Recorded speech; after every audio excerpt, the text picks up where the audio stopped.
Hello, everyone, and welcome to the Hired Thought Podcast. I get paid to think, and others get paid to think. And so today, I'm going to talk with someone who gets paid to think, and her name is Susan.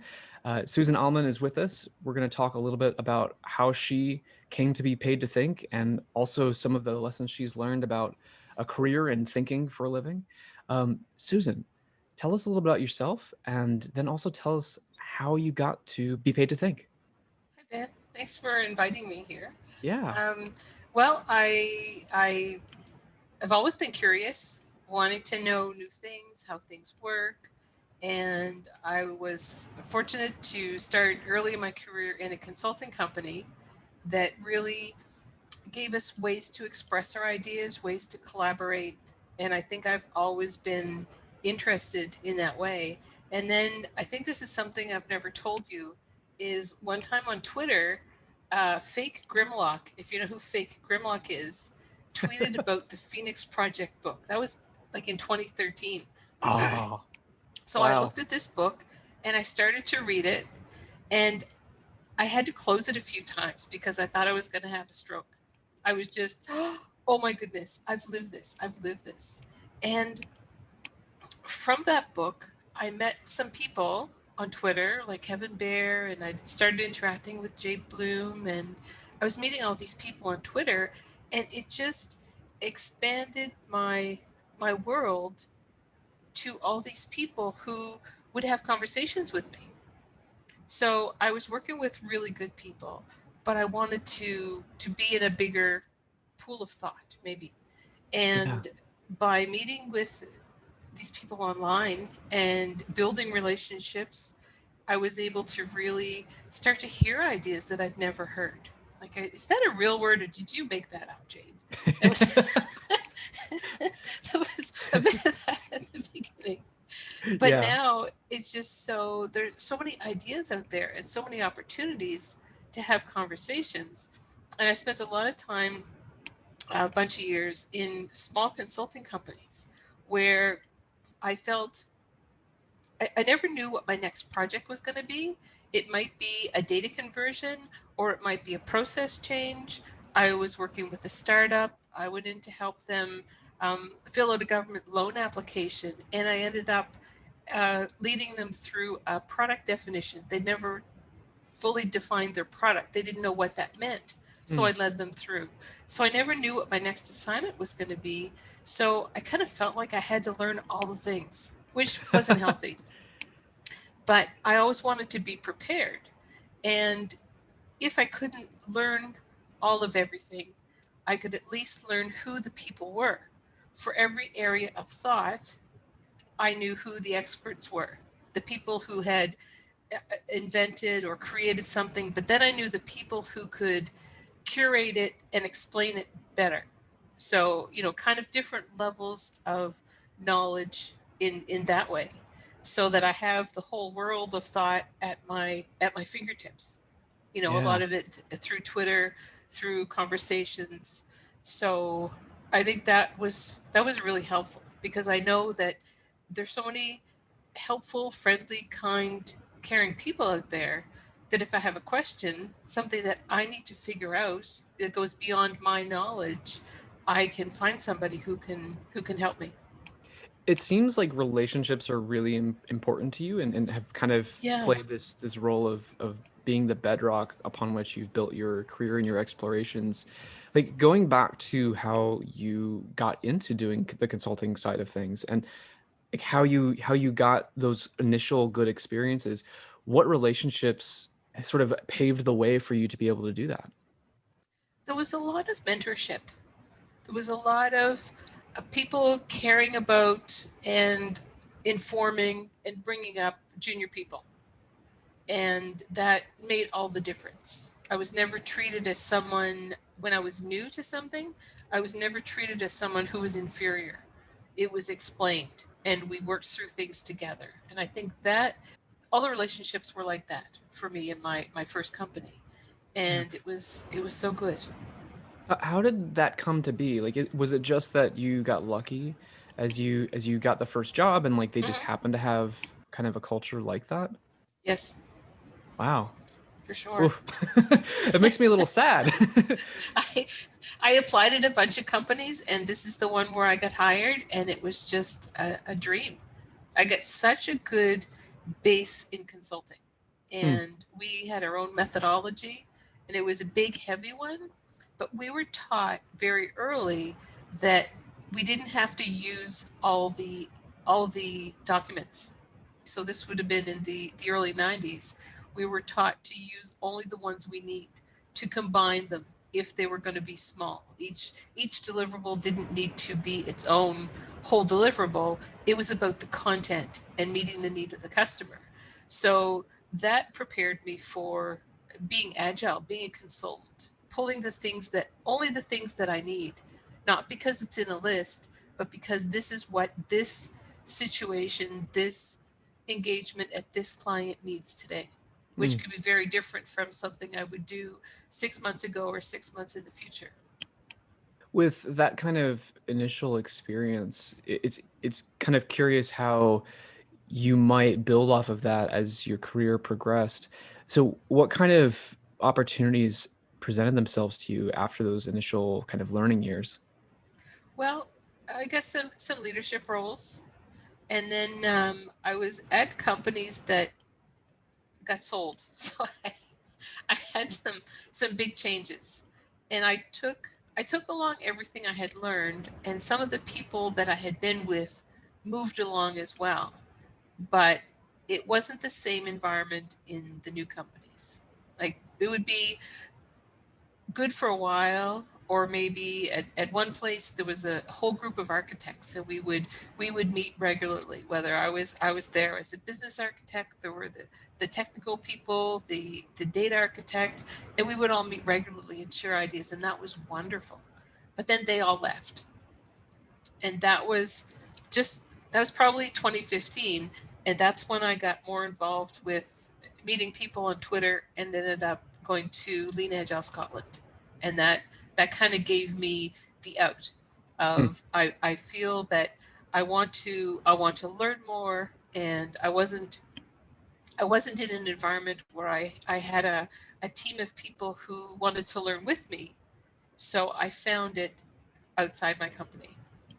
So that sounds like more the typical kind of experience that many people working, say, in the enterprise have, Yeah, where the organization doesn't have much in the way of team dynamics, much in the way of working together on something. It is yeah, more like individuals, each pursuing their own agendas, each trying to survive, each trying to just live their life and maybe get paid and go home. yeah. And that dynamic is probably really shocking after you had such a great first experience. So, like, you, I think, took the route that many people take with that, which is to try to find fulfillment elsewhere, right? In other communities of people, in perhaps in other hobbies or other kinds of activities outside of work. What was it like to sort of experience that splitting between your everyday life and these extra networks that you were trying to be a part of? It was, I consider it just layers. It's like having an inside network and an outside network. And I could draw on the outside network, draw on the inside network, and kind of combine them all. Lots of loose threads that I can weave together to form the fabric. So I didn't ever consider them to be um, opposite or conflicting in any way. It was up to me to pull what I needed from both. Mm. That makes sense. One thing that I kind of start to think about with that is how, with the situations constantly changing, yes, and you're used to change, and you're used to sort of having to sort of meet new people and learn new skills and Yeah, adjust to sometimes very abrupt changes. But sometimes the change can be slow, and sometimes it might be hard to tell the difference between whether this change is significantly bad or just the regular kind of change.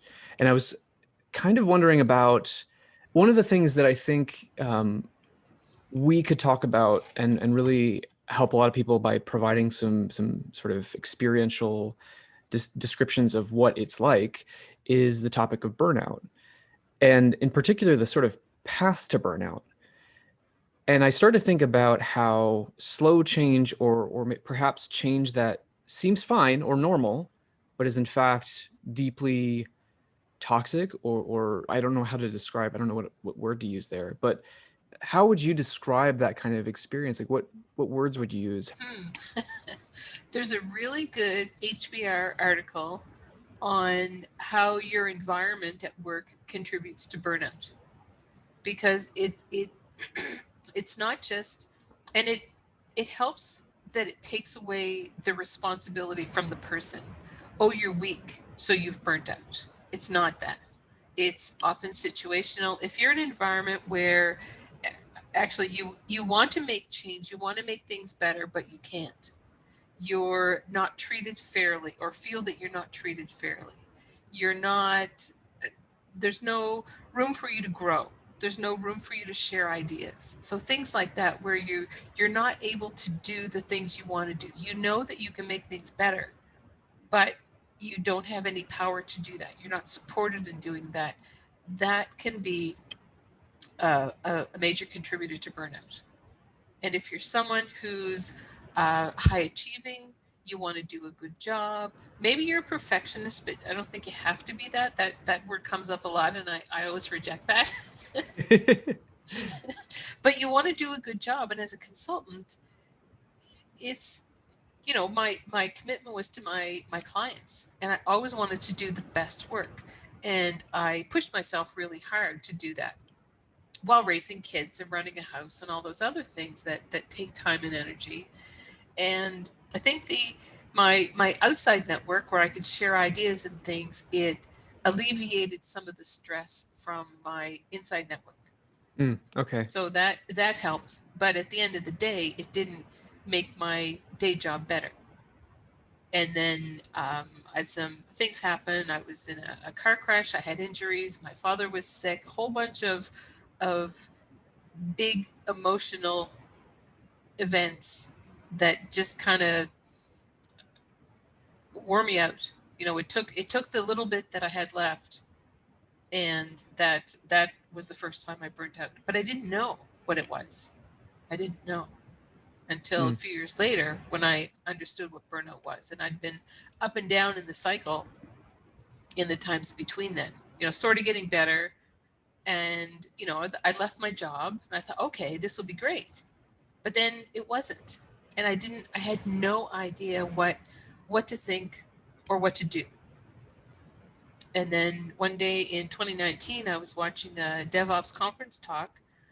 Christina Maslach was speaking, and she talked about burnout, and she listed, well, burnout, if you find you're negative, and you find that you're exhausted, and you find that you're not able to do your work, things like that. And I thought, oh my goodness, that's it. It has a name. Now I can do something about it. And that was so empowering to understand. It's like if you don't have the words to describe something, you can't do anything about it. You don't understand it. You can't fix it. You can't avoid it. You can't do anything. And it's just such a big deal. There's an interesting tie-in here with Dr. Miranda Fricker's epistemic injustice work, where Okay. the one of the modes of epistemic injustice is being deprived of ways to make sense of your experiences and to convey those experiences to others. And Oh, so when you have a name for something, or when you yourself can create the name, yeah, then that gives you that initial sort of ability to sort of create an anchor point to have those kinds of conversations. exactly. And I've seen these patterns like across a couple different contexts, Yeah. um, like workplace harassment or burnout or autism. Like there are a lot of these different kinds of ways that people suddenly encounter these words and these bodies of material that suddenly help them make sense of their own experiences, and they're like, oh, everything make like a weight has been lifted, everything makes sense. And there's still work to Exactly. do, Oh, for sure. but But you have a place to start, and you have words to take to your doctor, your therapist, your friend, that you can, check Dr. Google, and at least start your, your quest. yeah. One of the biggest issues I had when I in my experiences of burnout is the kind of internal mental game around So how I judge myself based on whether or not I'm able to do the things that I used to be able to do. Mm-hmm. And I'm kind of having I'm coming out of some experiences recently that look an awful lot like burnout, except this time they were kind of planned. It was like the typical thing where you panic about not having enough work for the year, Yeah. and then you go get a bunch of work, and then a bunch of people say yes, and then you have to do it all. Yeah. And I found myself like realizing, oh, this isn't sustainable. I can tell it's not sustainable, and it's going to be really weird after that for a bit of time because Yeah. I'm going to feel completely incapable. None of that sort of preparatory kind of anticipation of that thing happening prepared me for the actual thing happening, because the instant I pulled my foot off the gas, everything came crashing down. And I had no energy, I had no hope, I had no like belief that things would be fine. Mm-hmm. I kind of just like went day to day, just sort of, I don't know, just kind of wandering. Yeah. So for your experiences in burnout, when you're in the fog, Yeah. how are you able to think about making sense of it? How can you even become oriented beyond lucking into wandering into the right talk at DevOps days? Yeah. It was a recorded talk, so it was, 1 in a million chance that I picked that one to Oh watch. yeah. I think it's burnout the first time is a surprise and you don't know what it is, and then maybe the second time it's a surprise, and it could be, I mean, I'm no expert, I have a degree in computer science, not psychiatry or anything. It could be that because you were expecting it, you thought you could control it, Hmm. and the strength of it, the severity of it may have surprised you because you thought, oh yeah, I'm good, I know what to expect, so I'm good. And maybe you underestimated what the impact would be, that you weren't any more able to absorb all this extra stress and work and everything than you had been before. Yeah. Yeah. I think overestimating my own capabilities is certainly like a thing I Yeah. do sometimes. Like it'll be Yeah. fine. Yeah. Yeah. And then you realize that it's not going to be fine. And then you have to still get through it. But I think there's something here about the environment we're in that's really important, which is like, have we created an environment, or are we part of an environment that is regenerative or healing, I guess? Or when I think about like how stable things can be, even though they're tenuous, Right. you're working really hard, but you're in a structure that seems to be like making that something you could do for a number of years. And then a specific shock comes along and disrupts the system. And how quickly you recover, I think, is basically an evaluation of how good that environment is at regenerating your ability to do the work and to build yourself back up and in your ability to work. But I'm not sure that people view organizations in that way. I don't think they try to design them in that way. So I feel we have to take a significant amount of that control into our own hands. So beyond the relationships that you've built and the social kind of networks and engagements that you've been able to have to stay connected to people and to have people to talk to, how have you changed your environment to preempt or to at least make recovery from burnout more of an easy sort of deliberate process? One of the big things that I'm currently working on was I'm writing a talk on and submitting it to conferences about what to expect when you're recovering from burnout, because people don't know. I didn't know what to expect, and the talks that I've seen talk about burnout, mostly the advice is big.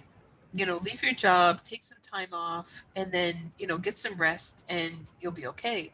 But that's not true. That's not enough. Mm. It may be, but for a lot of people, it's just not enough. If your brain's not working, if your emotions are just dull, if you can't do your normal things every day, if you've got that orange juice in the coffee brain all the time and not just, on the odd time when you're tired or distracted, a nap and a couple of days off isn't going to fix that. So, one of the books I'm reading called Try Softer. It talks about defining what your window of tolerance is. Like it talks about your fight or flight instinct, what what triggers it, understanding what the effect is, and that for each of us, we need to define what our window of tolerance is and what triggers us to each of these reactions. Because our reactions won't necessarily be what they should be. We may have skewed beliefs. We may misunderstand or misinterpret people's actions. We may have inappropriate reactions that cause us harm internally or cause us to fight or to flight, or it may trigger the wrong thing, and we have to understand what those are. And one of the things that I stress in this talk, that is still a work in progress, it gets better every week as I learn more, but is knowing what your triggers are and knowing that it's work to figure all this out. And it's not likely anything you can do on your own without counseling, but my intent is to give people, to help them set expectations and give them words and ideas that they can take to a professional or that they can look up, instead of just feeling like a blob. I don't know what to do. I don't know where to start. If you're after serious burnout, you're so tired and so unable to do anything that you can't take all this good advice. So there's a point where you have to, I guess, understand where you are, that this is to be expected, and that you have to do little things, little steps. And one of the first ones is self compassion. And it's, not saying, oh, I'm so stupid. How did I let this happen? I'm so weak. What's wrong with me? I'm never going to be smart. I'm never going to be healthy. That we all know is self defeating, but you have to be able to get past that, or you can't, in my view, you can't do anything about it. And I turned to Esther Derby's 7 Rules of Change, and the second one is respect how things got to be how they are. In consulting, you don't go in and say to your client, oh my goodness, what a mess, you people are so stupid, but I can help you. We would never say that. We have to think what people were doing the best that they could the whole time. So using those rules of change on yourself, you can think, you know what? I was doing the best I could. I didn't mean for this to happen. It's not my fault that this happened. I need to accept myself. I need to love myself, and I need to slowly move forward. So changing your mindset like that is pretty important. I have a friend, Oh, Susanna. goodness. And for those of you who can't see, there is now a cat participating in the podcast, and a very cute one at that. And that's an important thing. Like you have to have the foundation to be able to make the changes so that you can recover. Mm. And that's part of what I want to explain to people. So they know, well, how come I'm not better? I changed jobs. Shouldn't I be okay? Well, no, the damage has been done. And Ben, you pointed me to the book, The Body Keeps the Score. And I haven't read that yet. I got it yesterday from the library. I had to wait my turn. And so I'm going to read that next. But there's so much that we don't understand, and that people, as we're not psychologists, we're not trained counselors. We don't know these things. But as we learn more and we share it with others, then they can understand. And I Mm. think that's so important, again, to have words to say, oh, okay, I thought it was just me. Well, no, it's not you. This is to be expected. And I think that goes a long way to helping people have self-compassion. No, you're not weak. You're injured. Your brain is injured. The damage was caused by whatever, but you have an injury. So compare yourself to an athlete, a marathon runner who has a serious muscle pull. The muscle can heal, but then they need rehabilitation. So to be fast runners again. So for anyone coming through burnout, there's a time for rest, there's a time for healing, And then there's a time for rehabilitation to get your brain healthy again, to get back to your former self. You'll be different, but I want to be smart again. I want to be able to do my job. I want to be able to do the things that I used to be able to do. And that takes time and it takes work. I think that's something that's missing in the messaging about burnout. Mm. Yeah, the messaging around the big interventions, like just take time off or just do this or just do that. I, Yeah, you're right. I mean, that while that might work and that might help, and maybe that's the most immediate thing for some people, I feel it misses the point. It's really missing the continuous everyday process of how do you work with yourself to do small things every day. exactly. Expressions of self-compassion, I think, those are small behaviors, and it doesn't really, you don't have to lift a big thing to do that. You can just Exactly. maybe notice in the Yeah. moment that you're being judgmental of yourself. And And reward small achievements. Oh, great. I was able to do that today where I couldn't do that last week. And do you know where I'm getting a lot of really good insight is from a whole lot of women on Twitter who have ADHD, yeah, who wow. have trouble focusing.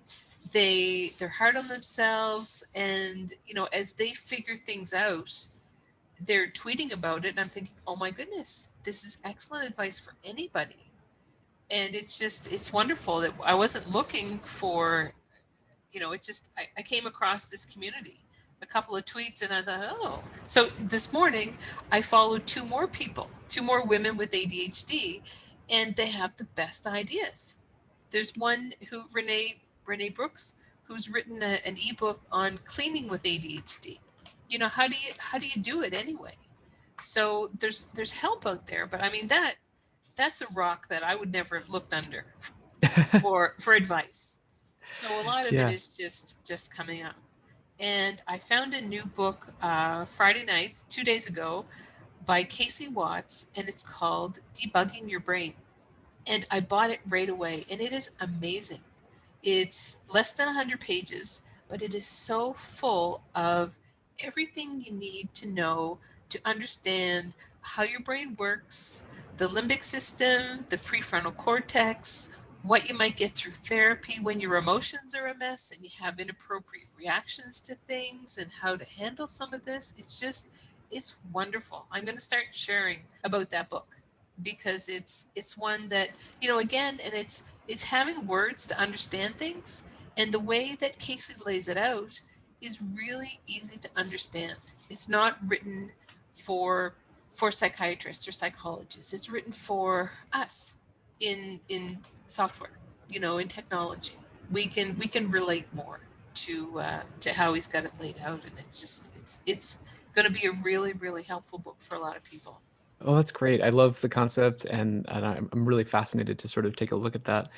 Yeah. Before we leave, there was an idea that you shared with me that I wanted to dig into a little bit because it's something that is really fascinating to me. And I think it's this idea of anticipation, Right. or being able to notice when things are headed in a certain direction.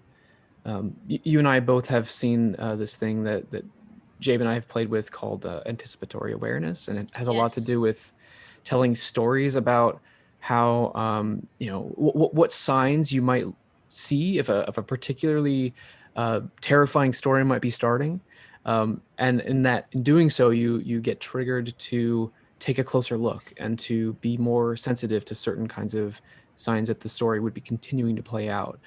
And that's so that you can change your behavior and shift the direction, shift the course of events.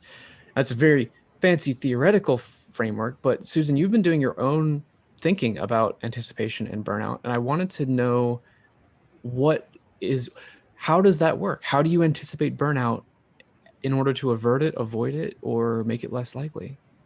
I'm still working on that.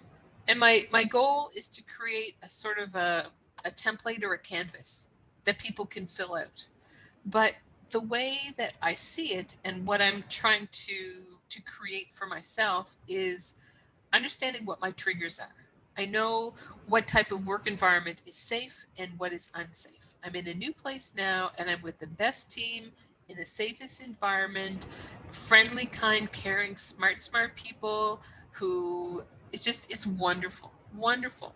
So I have to train myself, remind myself all the time that this is a safe environment. So there's a whole lot of monitoring, I think, and what I brought up was observability, and I read, which, and I'm still trying to figure that out, how to catch these feelings early. And I think it's just being able to identify what the triggers are for burnout. I know that for me, it's certain environmental issues. Um, I'm sleeping a lot more now, which helps a lot. But some things that I have to undo from my burnout is not giving people credit or not trusting people, and I have to adjust that.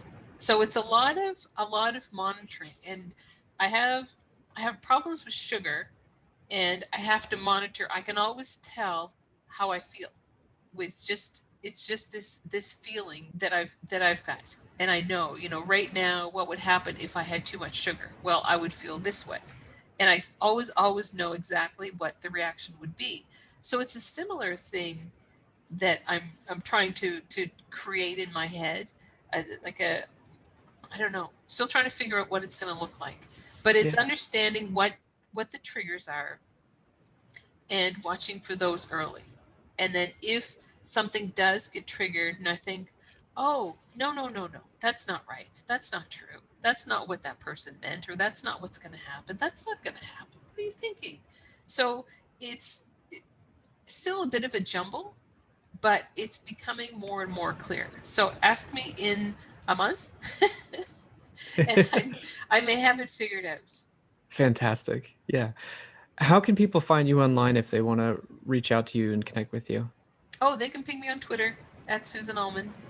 Excellent. And And that's the place I am more than any other place. we'll Yeah. put a link to that in the show notes. Okay, And cool. if you're running a conference and you want to reach out to Susan to give the inaugural version of her talk on how to recover from burnout, Yeah. you can find her on Twitter.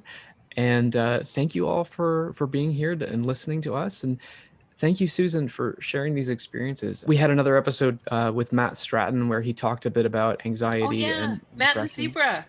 Yeah. That is something I think of all the time.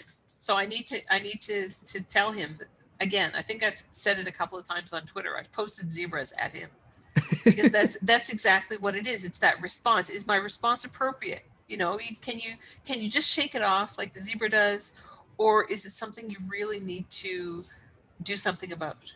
And it's Yeah. it's that awareness. So yeah, that's great. So go check out that episode if you want to hear some additional thoughts on topics like this. But find Susan on Twitter, follow her, and I really am excited to find out what you discover about anticipating burnout in the future. So I'll Yeah. I'll be Thanks, Ben. This pinging has been you. great. Thanks. Take care.